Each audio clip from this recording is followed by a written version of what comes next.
complete outsider paying half attention to Daily Mail headlines that runs through her life as she's blowing up families. I mean, she seems like she's really caused a lot of problems in her husband's family.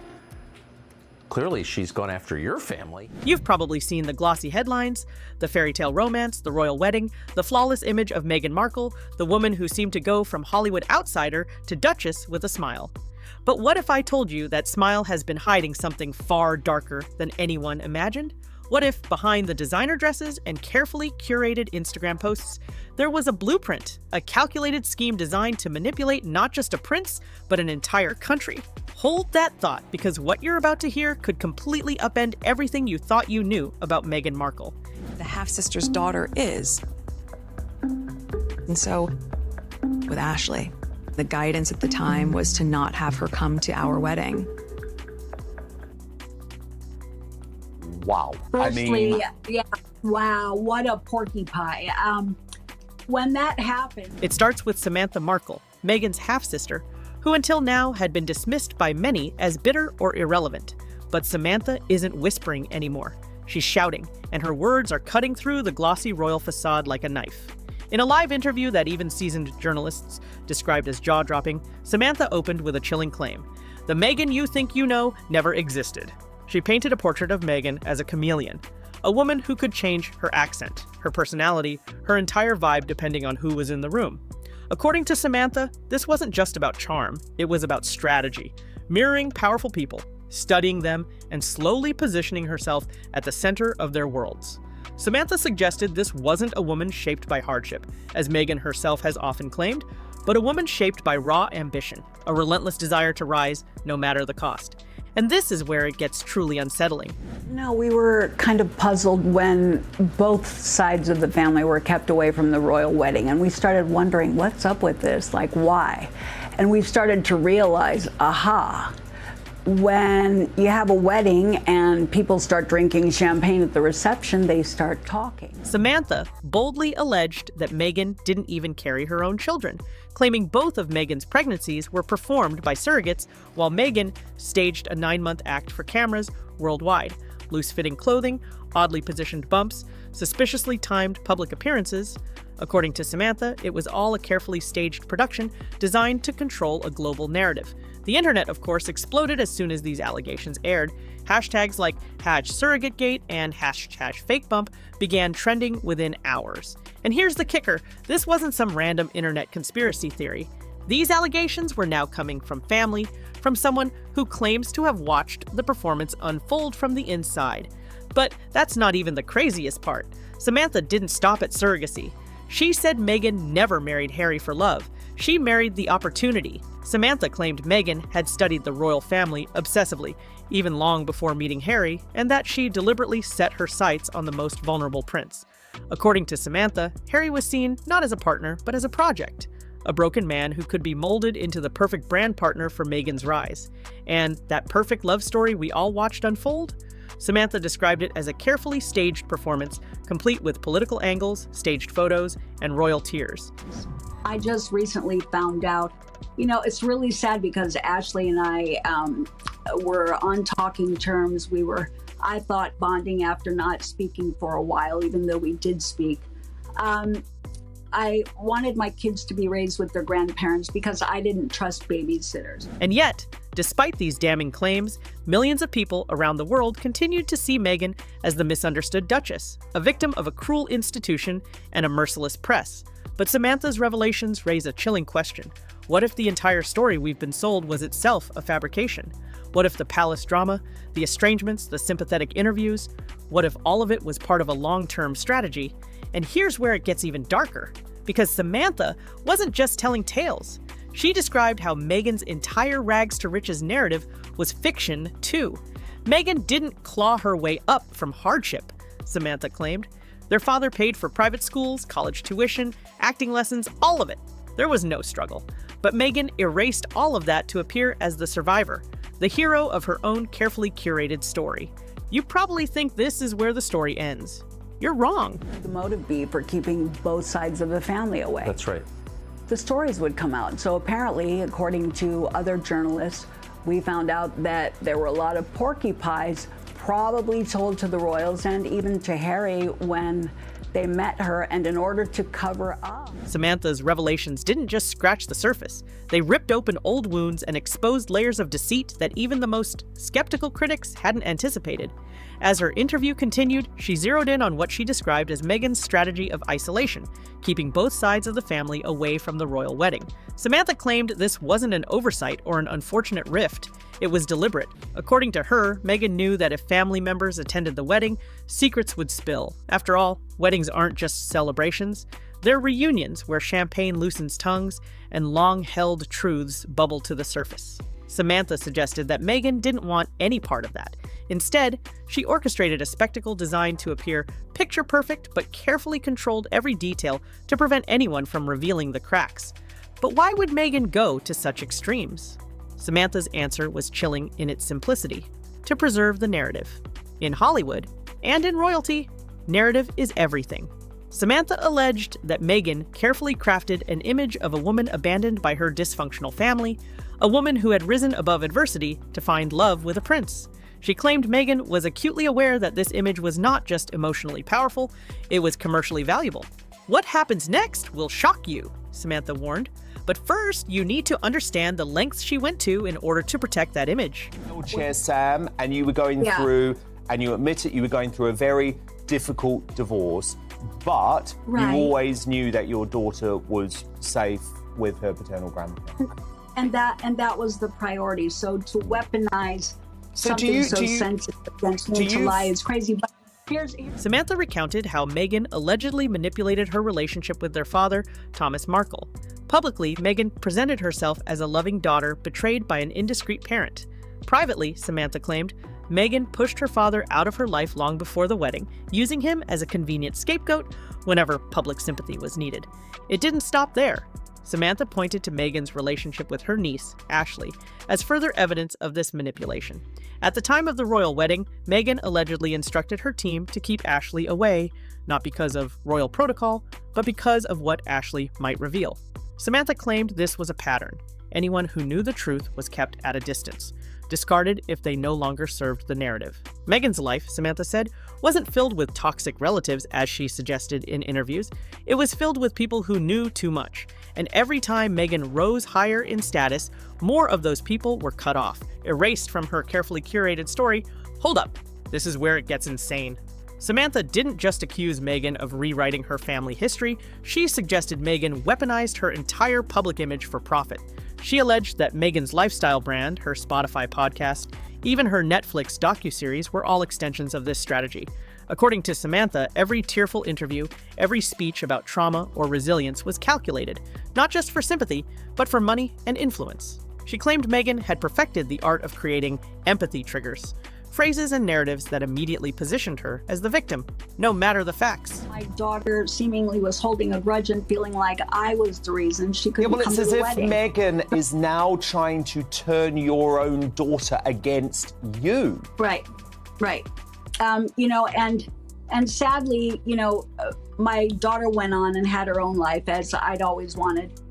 Most people completely missed this clue, Samantha added, pointing out that Meghan's appearances always featured perfect lighting, flawless makeup, and pre-screened questions designed to shape the narrative precisely as she intended.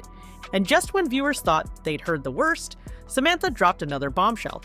Meghan didn't just study Diana's legacy as an admirer, she studied it as a blueprint. According to Samantha, Meghan watched Diana documentaries obsessively, learning not only how to charm the public, but how to use media vulnerability as a weapon. The tears, the dramatic pauses, the heartfelt confessions, all of it rehearsed, Samantha claimed, to mimic Diana's ability to win hearts. You won't hear this anywhere else, Samantha said, but Meghan didn't want to be Diana's successor in spirit. She wanted to be Diana's successor in fame. And that claim would ignite a firestorm. As Samantha's interview spiraled deeper, she shifted her focus to one of Meghan's most pivotal media moments, the Oprah Winfrey interview. For millions around the world, that sit-down cemented Meghan's reputation as a wronged woman, a duchess silenced and marginalized. But Samantha dismantled that narrative piece by piece, describing it not as a moment of vulnerability, but as a masterclass in emotional manipulation. Never worked for the embassy. What do you mean you only did a 5-week study program? So our Uncle Mike, who worked for the embassy, as a favor to Dad, Dad paid for a 5-week study program. Uncle Mike threw in a letter of recommendation to be kind. She didn't tell the truth, Samantha said bluntly. She told what the audience wanted to hear. Samantha claimed that Meghan blurred timelines, distorted facts, and artfully dodged specifics, all while keeping her emotions perfectly calibrated for maximum impact. And critically, Samantha alleged, Meghan controlled that interview from start to finish, screening questions, rehearsing answers, and working closely with PR strategists to ensure that every line delivered would resonate worldwide. You think that's bad? Keep listening. Samantha suggested that the Oprah special was not just about Meghan airing grievances, it was part of a larger strategy to lock in global sympathy while silencing potential critics. According to her, Meghan's team used legal threats, NDAs, and aggressive media tactics to prevent insiders from contradicting her story. The result? A carefully protected public image that even the royal family itself couldn't challenge. The palace knew far more than they were allowed to say, Samantha revealed. But tradition and diplomacy kept them quiet. Meghan exploited that silence masterfully. Samantha even hinted that when she herself tried to correct the record in the past, she was met with legal warnings designed to intimidate and suppress. But it wasn't just about what Meghan said, it was about who she erased. Samantha claimed that Meghan's repeated narrative of being an only child from a broken home was not only false, but deliberately crafted to eliminate anyone who could challenge her rise. Teachers, friends, family members, all discarded or rewritten out of the story.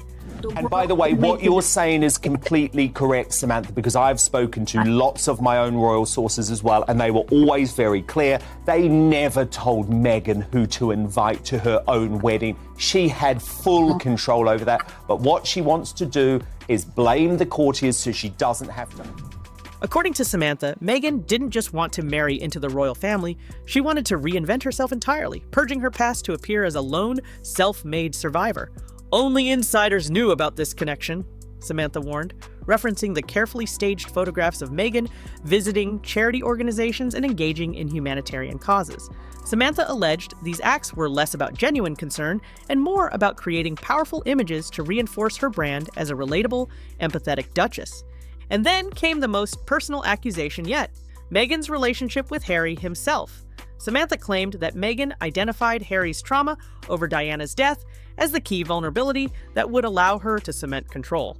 According to Samantha, Meghan saw Harry not just as a royal partner, but as a pliable figure who could amplify her brand globally. He doesn't speak for himself anymore, Samantha said coldly. He speaks for her through her, or not at all.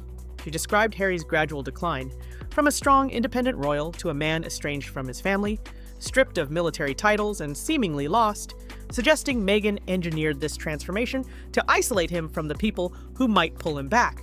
But that's not even the craziest part. Samantha alleged that even Meghan's moments of vulnerability, her tears, her public confessions, her emotional interviews, were rehearsed performances modeled on Diana's most iconic media moments. Samantha described how Meghan would study Diana's interviews, learn how to cry without smudging her makeup, and ensure lighting and angles made her appear simultaneously devastated and flawless. Her father is recovering from a stroke, literally about a 3-hour drive. I mean, could you believe that? She doesn't have a father. No, and that was all lies too. And to suggest that at one point that they...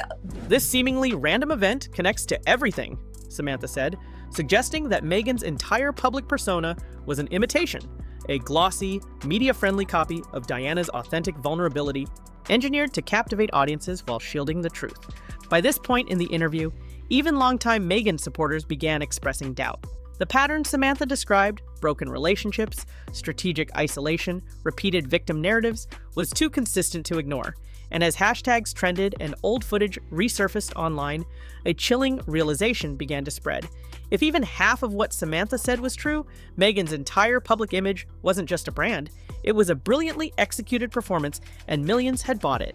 As Samantha continued, her words sharpened, each accusation striking at the heart of the carefully protected royal fairy tale. She turned her focus to Meghan's manipulation of public sympathy during key career milestones, the Netflix docuseries, the Spotify podcast, and the series of lucrative interviews that followed. According to Samantha, these weren't authentic attempts at telling her truth, as Meghan had claimed.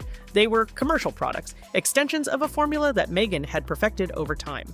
Every confession, every tearful recollection, every headline-grabbing anecdote was, in Samantha's words, weaponized vulnerability. Samantha explained, each time Meghan faced criticism, she would retreat into a predictable routine, cry, claim trauma, blame the press or the palace, then launch a media product that transformed personal grievance into profit.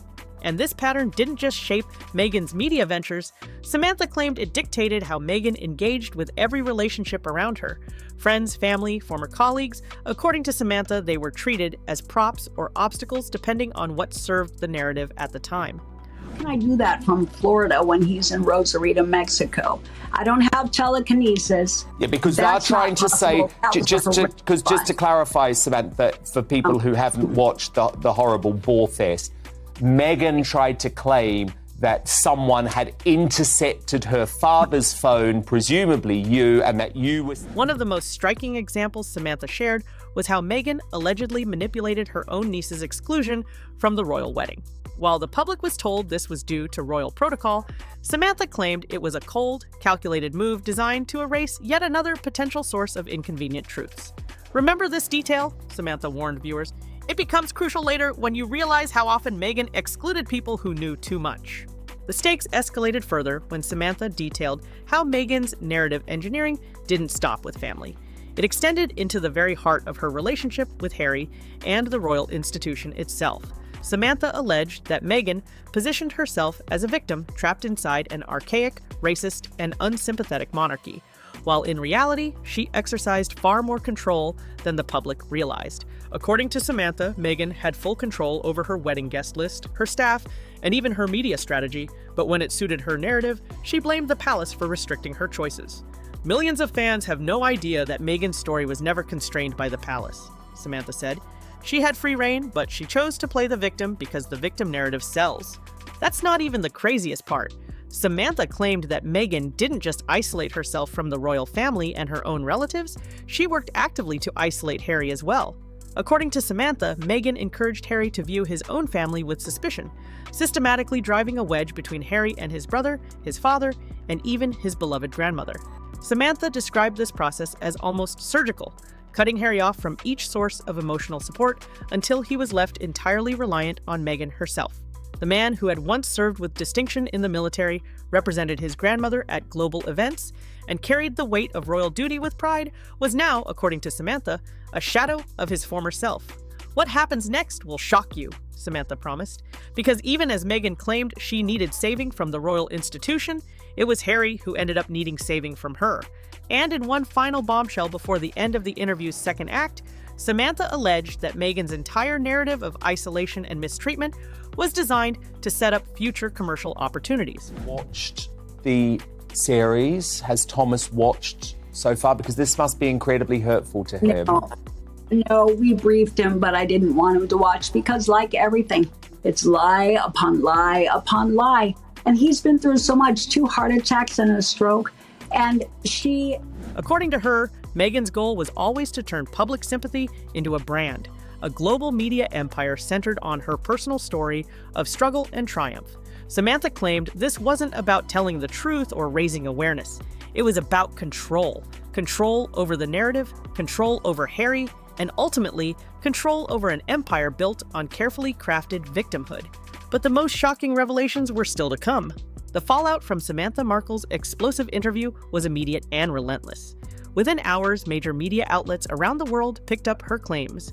Online investigators unearthed old footage that suddenly seemed damning, and hashtags like #SurrogateGate and #MarkleExposed dominated social media trends.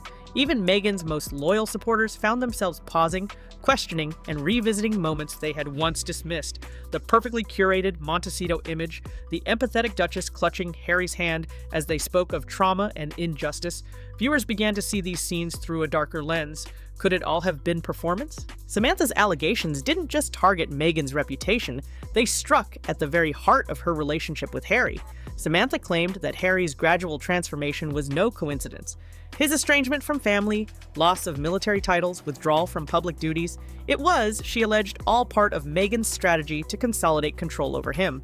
He doesn't speak for himself anymore, Samantha said with an almost sorrowful finality. He speaks for her, or not at all.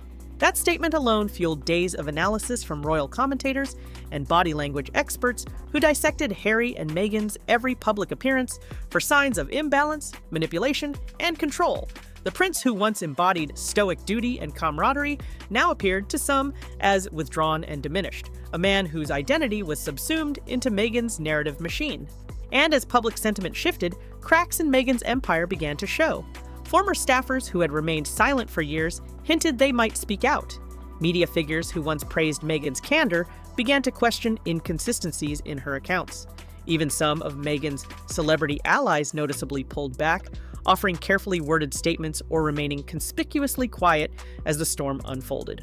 The industry tried to bury this information, Samantha had said, and now the industry seemed unsure whether to defend Meghan or distance itself. But Samantha's most devastating allegation was philosophical, not personal. She suggested that Meghan's story, her rise from actress to duchess to global humanitarian, was not an inspiring tale of resilience, but a blueprint for manipulation.